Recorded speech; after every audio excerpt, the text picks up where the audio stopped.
Thank you, Besh, for giving me this opportunity to have what I would say as the first outreach event related to Atal New India challenges. And we are honored to be here in Coimbatore and Forge. And the Atal Innovation Mission has embarked on a mission of promoting innovation and entrepreneurship across the length and breadth of the country. And the reason is simple. Many of our Indians who have gone abroad have done extraordinarily well.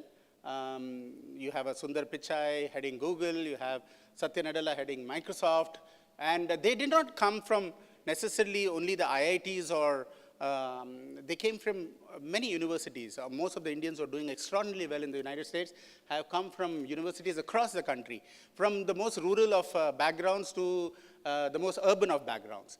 And what has promoted them and what has allowed them to blossom is an ecosystem of innovation and entrepreneurship in which they found themselves in, and that allowed them to blossom to their full potential.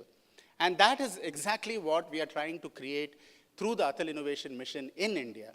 So if you are able to create that ecosystem of innovation, that ecosystem of entrepreneurship, that ecosystem in which there is a great vibrancy, which allows the youth to blossom to their full potential, that is what the mission is headed.